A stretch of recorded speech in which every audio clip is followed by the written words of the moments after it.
Sur la toile des affaires, chaque vibration est une information clé car elle peut signaler une opportunité à saisir ou un risque à anticiper.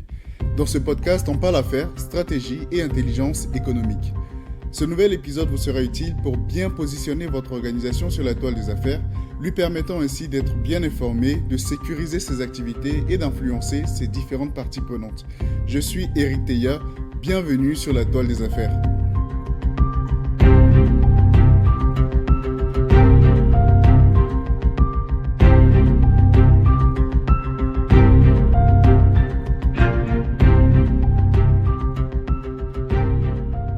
Bonjour et bienvenue dans ce nouvel épisode de La Toile des Affaires. Aujourd'hui, j'ai le plaisir de recevoir Madame Céa Mathilde Abès pour parler d'Open Innovation. Céa Mathilde Abès, vous êtes une enseignante-chercheuse spécialisée dans le domaine de la coopétition qui consiste en la collaboration entre concurrents pour stimuler l'innovation.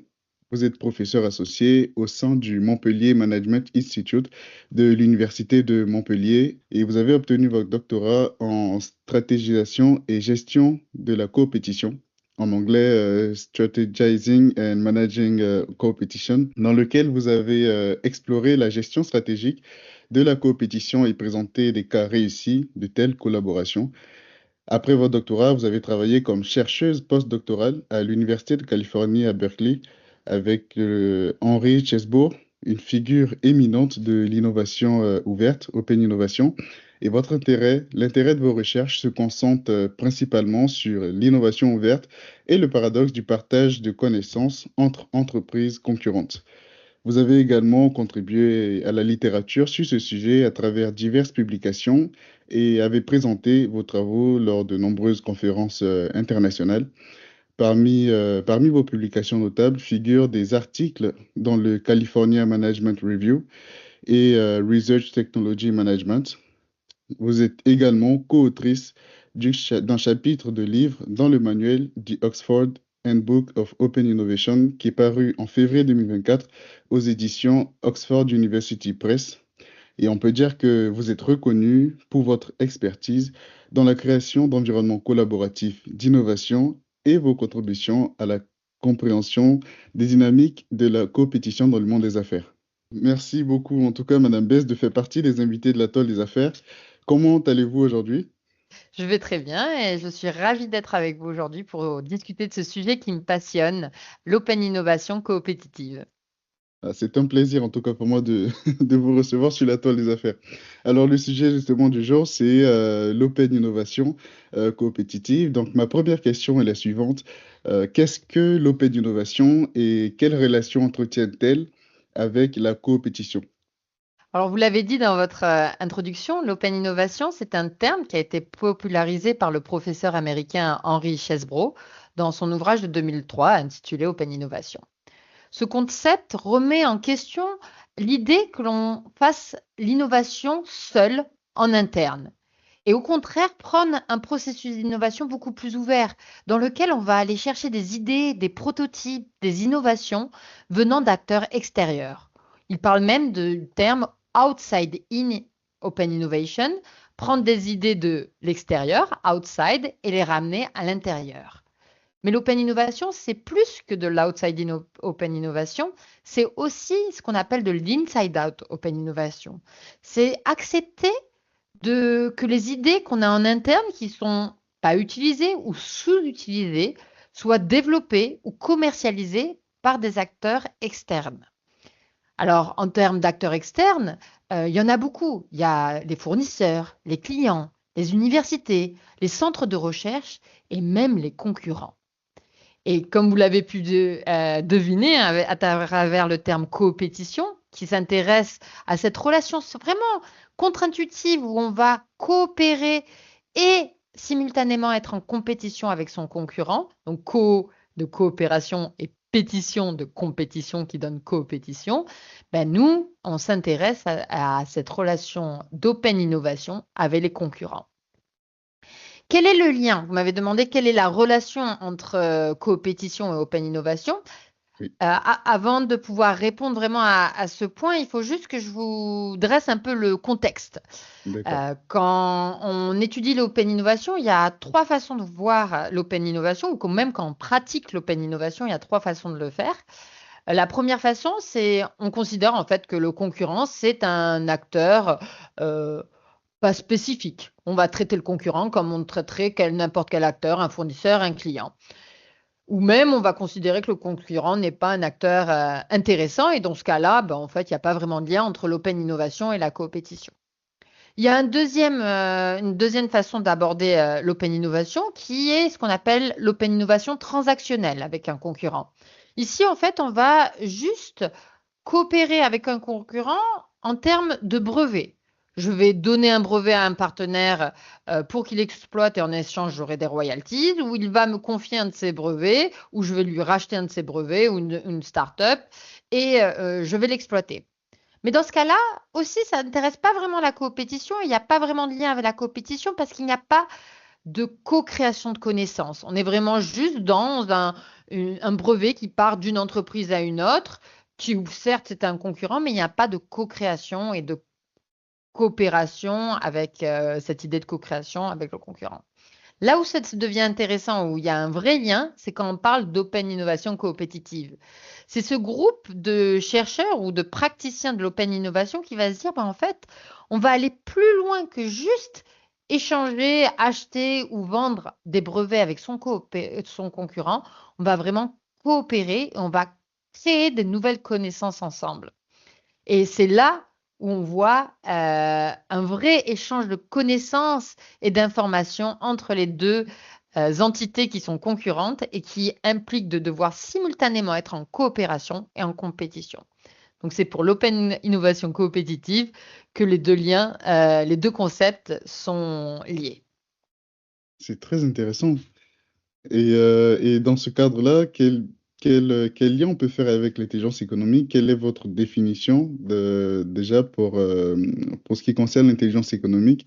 Et quel lien vous faites entre cette discipline et l'open innovation coopétitive? Alors, j'enseigne l'intelligence économique à l'Université de Montpellier et la définition que je donne à mes étudiants, c'est que l'intelligence économique est une démarche, source de compétitivité et d'avantages concurrentiels pour l'entreprise.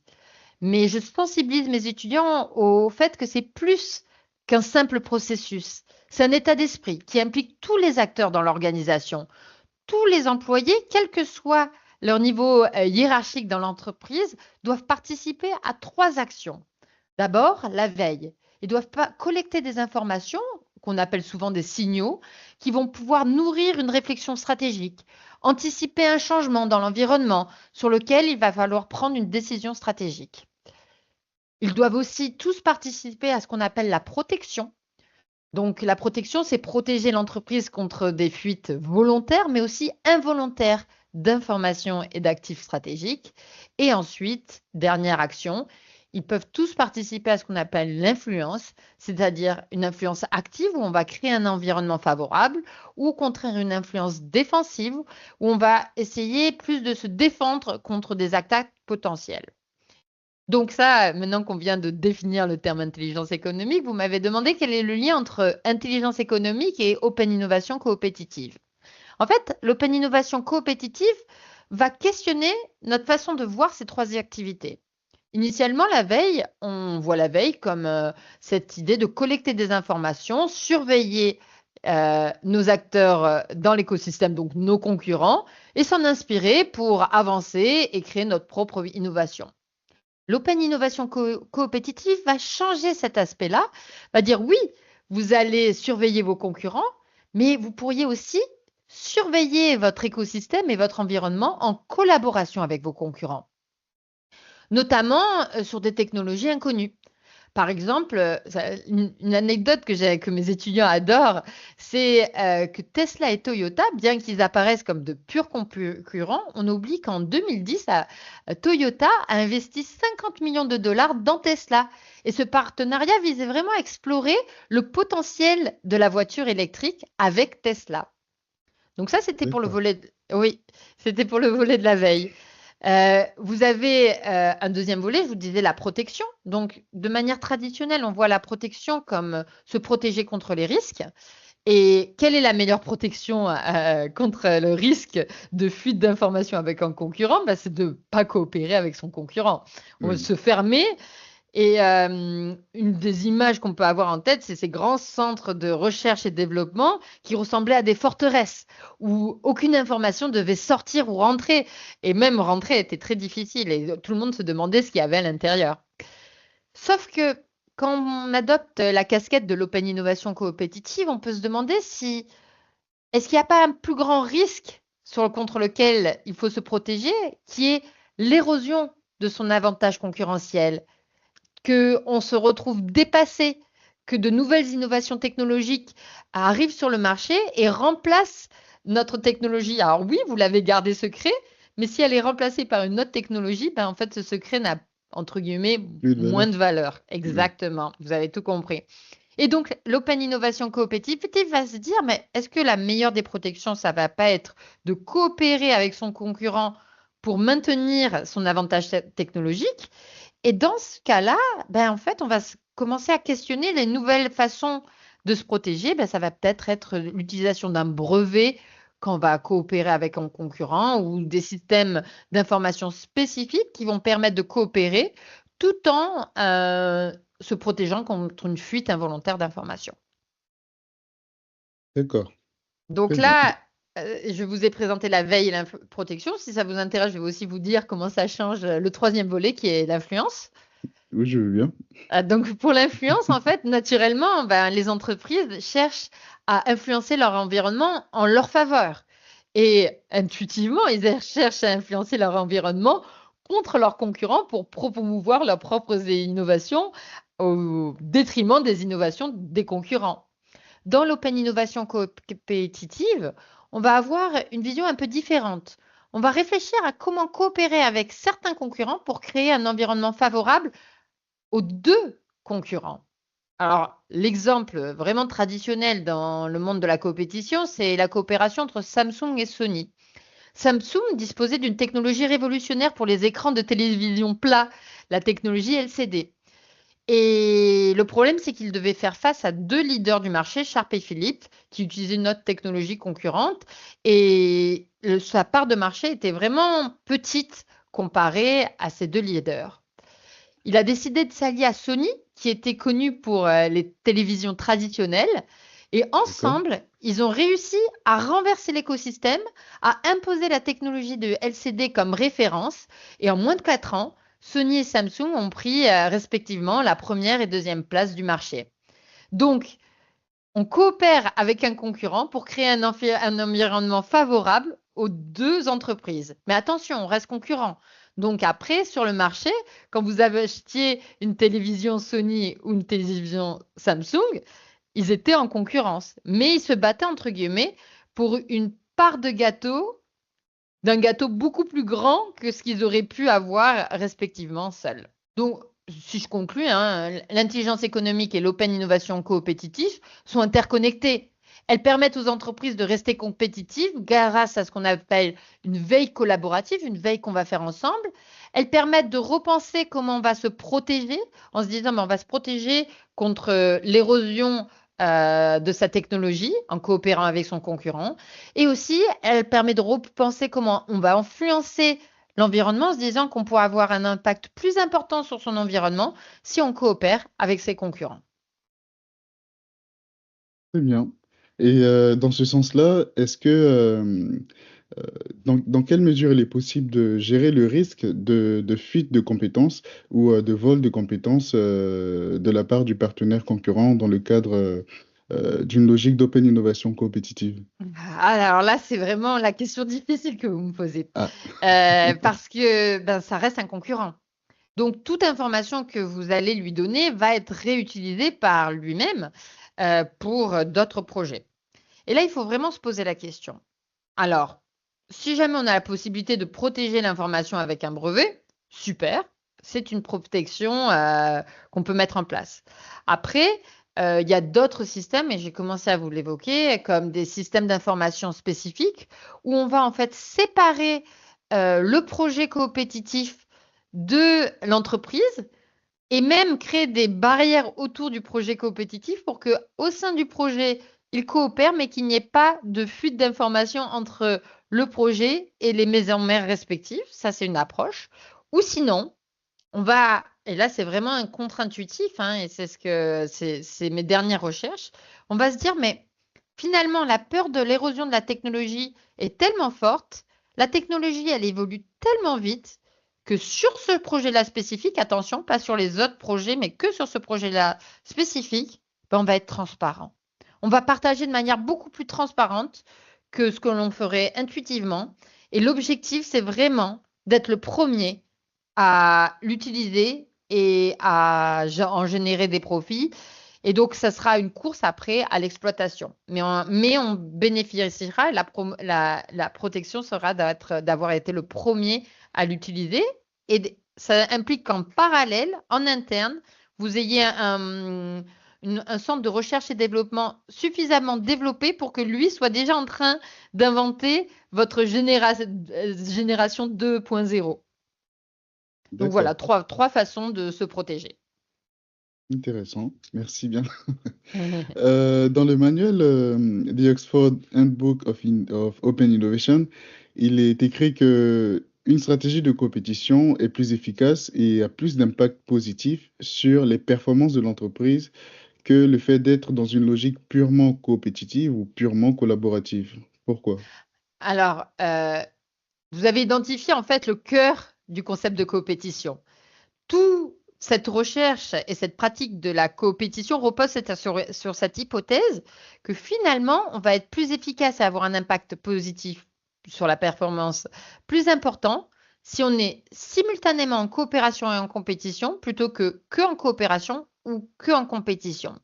Et quand on regarde les différents arguments qui sont donnés, hein, il y en a, donc c'est pas moi qui les ai trouvés, mais si je vous les résume, le premier argument, c'est que justement, comme notre partenaire, c'est un concurrent, ça implique quoi? Ça implique qu'on partage des marchés communs, qu'on a un langage commun, qu'on a des experts qui ont été formés dans des écoles souvent identiques. On a même un objectif similaire et des ressources communes qu'on utilise pour aboutir à ces objectifs. Donc, toute cette similarité facilite la coopération, facilite la combinaison de ressources et de compétences. Alors que si vous coopérez avec, j'imagine, un fournisseur ou un client, vos objectifs sont différents, votre langage est différent, vos ressources sont différentes.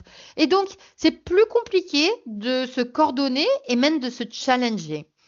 Dans un de nos cas qu'on a travaillé en profondeur, on se rend compte même que le concurrent, comme il a toutes ces similarités, peut être votre meilleur euh, challenger, alors je ne sais pas comment le dire, celui qui va vous challenger sur vos idées, remettre en cause votre processus que vous faites depuis 20 ans en se disant oui, ce que tu fais c'est bien, mais qu'est-ce qu'on ne pourrait pas être plus efficace? Nous on fait de cette manière-là. Et donc vous allez même avoir des améliorations sur les processus. Donc ça c'est le premier argument. Donc, pourquoi est-ce que coopérer, être simultanément en coopération et en compétition permet plus de performance? C'est qu'en fait, vous avez euh, une facilité à coopérer liée à votre relation de compétition. La deuxième raison, qui est vraiment la base de la compétition, c'est que comme vous êtes en compétition, vous êtes stimulé. Vous avez ce qu'on appelle une tension créative. Vous savez que votre concurrent, lui, va utiliser cette connaissance dans ses propres projets. Et donc, ça évite ce qu'on appelle la complaisance. Et parce qu'on sait qu'on doit utiliser l'information parce que son concurrent va l'utiliser ou l'innovation. Et donc, si on ne l'utilise pas, ben, on va être en retard par rapport à son concurrent. C'est ce qui va stimuler l'utilisation et le non-gaspillage de connaissances. D'accord. Et donc, dans ce cadre-là, quelles sont les grandes étapes d'une stratégie d'open innovation compétitive? Et avez-vous un exemple de cas pratique qui a réussi et qui a suivi ces étapes-là? On a eu tout à l'heure l'exemple des écrans LCD. Est-ce qu'il y aurait un autre exemple que vous pourriez nous partager? Ah oui, il y a beaucoup d'exemples, hein. On a plus de 20 ans de recherche maintenant sur la coopétition et le nombre de cas qui existent sont très nombreux. Un des cas que j'aime beaucoup et que j'avais développé pour ma thèse, c'est dans l'industrie pharmaceutique. Le groupe pharmaceutique français Sanofi avait trouvé deux médicaments, le Plavix et la Provelle, et n'avait pas suffisamment d'argent pour développer les deux. Alors, j'aime bien demander aux auditeurs, alors si vous ne pouviez pas développer les deux, lequel vous choisiriez? Je donne plusieurs arguments sur pourquoi on choisirait l'un ou l'autre. Et en fait, la réponse, c'est ben, Sanofi a décidé de ne pas choisir. Et ce qu'il a fait, il est à la place aller chercher le leader sur le marché du deuxième médicament américain, et c'était Bristol Myers Squibb. Et ils ont décidé de co-développer ensemble les deux médicaments, et les deux sont devenus des blockbusters. Les deux ensemble ont généré 100 milliards de D'accord. dollars. Je ne sais pas si vous réalisez, mais 100 milliards de dollars. Et au lieu d'avoir un blockbuster, ils ont pu avoir deux blockbusters, et ce qui a généré beaucoup plus de performances que Sanofi développement un seul des deux médicaments. Bon, j'espère que cet exemple vous a convaincu. Oui, parce que c'est vraiment très bénéfique pour les deux acteurs dans ce sens-là, plutôt que d'agir sur un seul axe. Alors, une métaphore qui est souvent utilisée, c'est au lieu d'avoir tout un gâteau rien que pour nous, on peut avoir une part de gâteau d'un gâteau beaucoup plus grand, et le gâteau représentant les parts de marché. C'est exactement cet état d'esprit. Et vous m'aviez aussi demandé, si je me souviens bien, les étapes. En fait, les étapes Oui, pour arriver à ce genre de résultat, elles commencent d'abord par déjà repenser son concurrent comme un allié potentiel. On a ce biais intuitif de voir le concurrent uniquement comme un concurrent, Alors là, il faut dépasser cette vision et se dire, mais ça peut être sur certains projets spécifiques un allié. Deuxièmement, il faut trouver un projet où on peut avoir une relation win-win. C'est-à-dire qu'à la fin du projet, les deux gagnent. Oui, il y en aura peut-être un qui gagnera plus que l'autre, mais les deux doivent être gagnants. Une métaphore que j'avais lue dans un livre de Dutch que j'ai beaucoup aimé, qui questionnait en fait que signifie coopération et que signifie compétition, c'était l'exemple d'un match de tennis. À la fin d'un match de tennis, si vous jouez un match de tennis avec quelqu'un de plus fort, oui, vous allez peut-être perdre comparé à ce concurrent. Mais par contre, en jouant avec lui, vous allez devenir meilleur. Et pour les prochains matchs que vous allez jouer contre d'autres adversaires, ben, vous serez bien plus performant. C'est exactement ça, cet état d'esprit, c'est se dire, ben, en fait, oui, peut-être il gagnera un peu plus que moi, mais moi, je vais me renforcer et je serai plus compétitif sur le long terme. Troisième point qui est très important, c'est que une fois qu'on a décidé que coopérer avec un concurrent, c'est plein de promesses potentielles, il faut avoir conscience que c'est aussi plein de risques. Et donc, il faut mettre en place ce qu'on appelle un design organisationnel spécifique. On l'a un peu évoqué déjà. Je vous ai parlé d'un projet qu'il fallait séparer le projet de l'organisation. Alors, on parle de oui, principe de séparation. oui. Mais une fois qu'on a séparé le projet de son organisation, il y a un deuxième principe qu'il faut mettre en place, qui est le principe d'intégration. Donc, il faut former les individus à simultanément coopérer et être en compétition, c'est-à-dire partager, mais ne pas partager trop, mais partager suffisamment pour que le projet ait lieu. Donc, Réussissent. voilà, c'est un arbitrage très difficile. D'accord.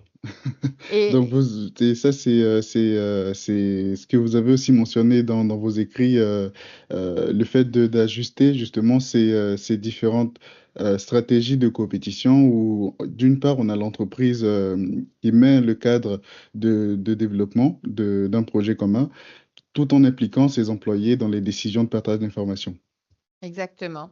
Et en termes de management de la coopétition, il faut savoir que je fais partie d'un centre à l'Université de Montpellier, le Coopétition Lab. Et on a toute une équipe de chercheurs dont le fondateur était Frédéric Leroy et aussi Anne-Sophie Fernandez sur le management de la coopétition. Et donc, on a ensemble vraiment réfléchi à quels sont les designs organisationnels permettant le succès.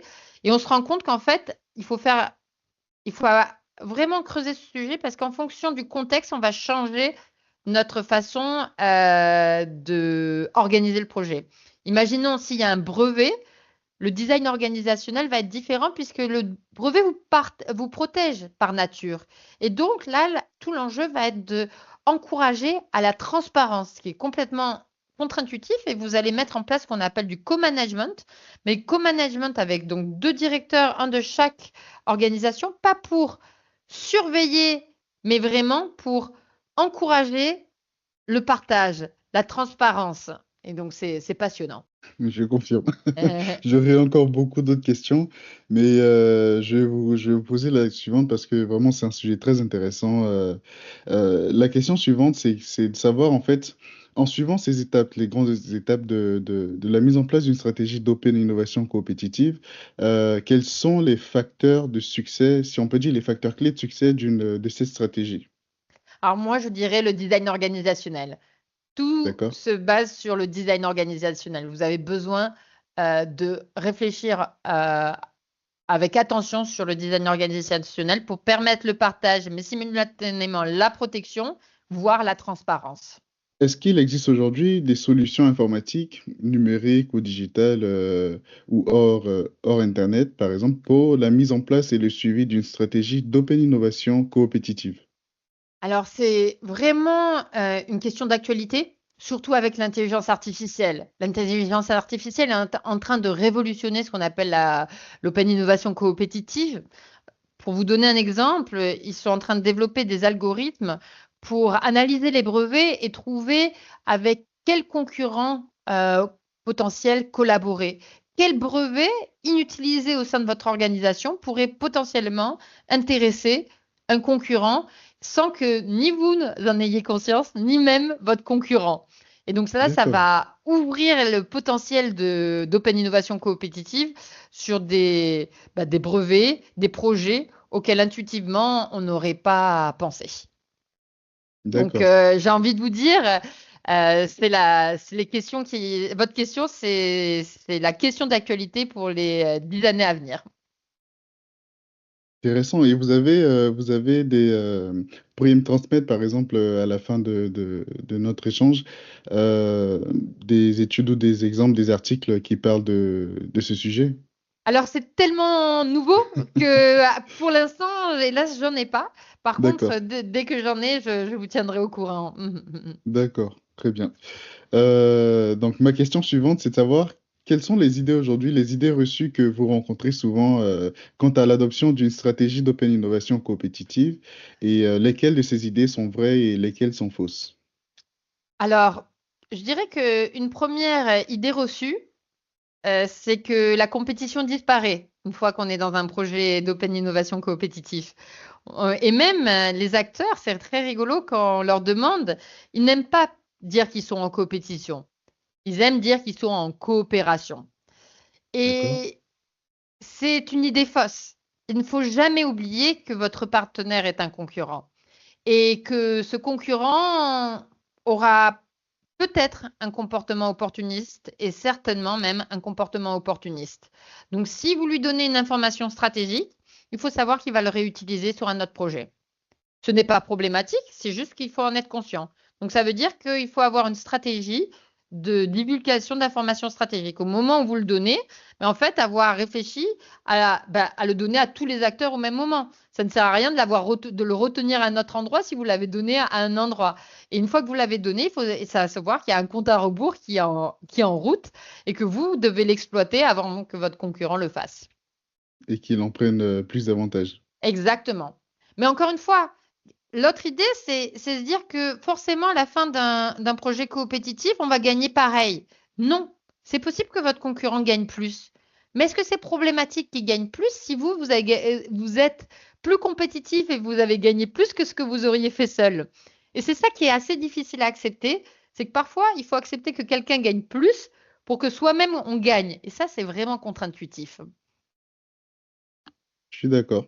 Et ça s'applique aussi, même en dehors du cadre professionnel. Il est plus intéressant d'avoir un peu de beaucoup que beaucoup de rien du tout. Exactement. Et je dirais qu'aussi, une sorte d'autre barrière qui se pose à l'open innovation coopétitive, c'est que souvent, elle est confondue avec la collusion.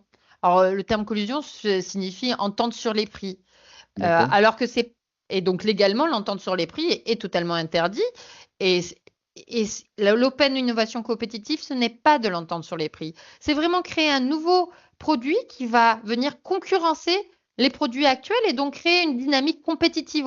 Au contraire, elle ne réduit pas la compétition sur le marché, elle va l'accentuer. Et souvent, ça offre de nouveaux produits pour les consommateurs et ça peut même conduire à long terme à une baisse des prix sur les anciens produits. Donc, c'est bénéfique pour le concurrent et ce n'est pas de l'entente sur les prix. Parlons de l'ouvrage The Oxford Handbook of Open Innovation, qui est paru cette année en février 2024. À qui s'adresse cet ouvrage et dans quel but? The Oxford Handbook of Open Innovation est un livre qui a été conçu pour un large public, comprenant à la fois des universitaires et des praticiens de l'innovation. Sa force, c'est vraiment sa capacité à combiner des articles académiques et aussi pratiques avec des exemples concrets d'entreprises et sur leur mise en place de l'open innovation. J'ai envie de dire que concrètement, ce livre fait le point sur 20 ans de recherche sur l'open innovation. Et c'est en fait une source, un point d'accès à tout ce qu'on sait sur ce qui fonctionne, ce qui conduit à l'échec et à comment manager l'open innovation. Juste pour vous donner un exemple concret, vous avez un chapitre de livre sur l'utilisation des brevets dans l'open innovation écrit par Marcus Holgersson, qui permet à une entreprise qui est intéressée à se lancer dans l'open innovation à vraiment creuser la question des brevets. Et souvent, les entreprises n'exploitent pas les recherches académiques. Et ça reste une source inexploitée et presque, je dirais, une source de veille inexploitée. Donc, ce livre est une source de veille accessible et où toute l'information de 20 ans de recherche est combinée. Et aussi, elle offre des articles pratiques avec des gens qui pratiquent l'open innovation, qui nous montrent comment ils ont mis en place l'open innovation dans un contexte d'open source, ou même qui ont développé des modèles comme ce qu'on appelle le maturity model. D'accord. Et j'ai pu d'ailleurs consulter enfin les chapitres du livre. Je trouve que vraiment il est très complet dans la proposition. Et comme vous le dites, c'est vraiment le résultat de 20 ans de recherche. Et je pense que ça servira également prospectivement à des recherches sur l'open innovation. Et combiner cela à l'IA, j'imagine aussi que cela implique, comment dire, j'imagine également que l'IA est pris en compte justement dans cette perspective d'open innovation dans ce livre. Oui, et surtout aussi les questions d'éthique, qui sont des questions qui se posent maintenant avec le développement de l'intelligence artificielle. Donc oui, c'est des sujets qui sont évoqués dans le livre. Et si ce livre vous intéresse, il y a des vidéos qui ont été créées sur LinkedIn avec un hashtag OI First Day, donc les jeudis de l'Open Innovation, dans lesquels chaque auteur de chapitre de livre présente à destination des entreprises quelles sont les principales leçons de chacun des livres. Donc, c'est quelque chose qui peut venir en complément de ce podcast, si c'est un sujet que vous avez découvert grâce à ce podcast. D'accord, bah, je vais mettre du coup ces informations dans la description de l'épisode. Comme ça, les auditeurs pourront le consulter. Qui souhaiteriez-vous voir être interviewé sur le podcast pour aborder quel sujet et pourquoi? Alors, un des intervenants pourrait être Philippe Baumard, professeur des universités au CNAM de Paris, mais aussi directeur du laboratoire sécurité défense et renseignement.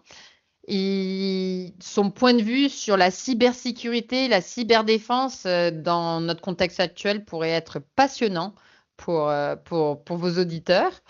Un autre intervenant intéressant serait peut-être Stéphanie Dameron ou Lionel Galero, car ils ont été un des premiers à créer une chaire intelligence économique à l'Université de Paris-Dauphine.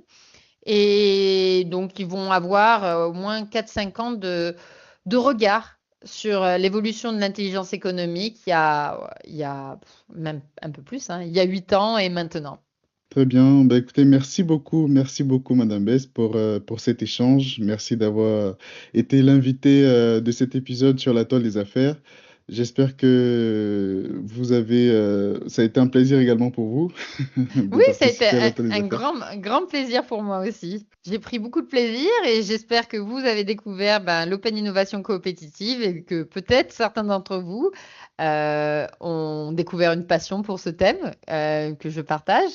Et j'ai hâte d'entendre les prochains podcasts qu'il y aura sur la toile des affaires. Merci, Madame Bess. À bientôt. Bonne journée. Au revoir. Merci, bonne journée. Au revoir. J'espère que cet épisode vous aura été utile. Si c'est le cas et que vous l'avez apprécié, je vous invite à réaliser 3 actions. La première est de lui laisser une note selon votre plateforme d'écoute. La seconde est de partager votre avis en commentaire. Et enfin la troisième est de partager l'épisode avec ceux et celles pour qui il sera également utile. Ces actions aideront le podcast à se faire connaître. Sur ce, je vous souhaite une belle semaine, portez-vous bien et à très bientôt pour un nouvel épisode.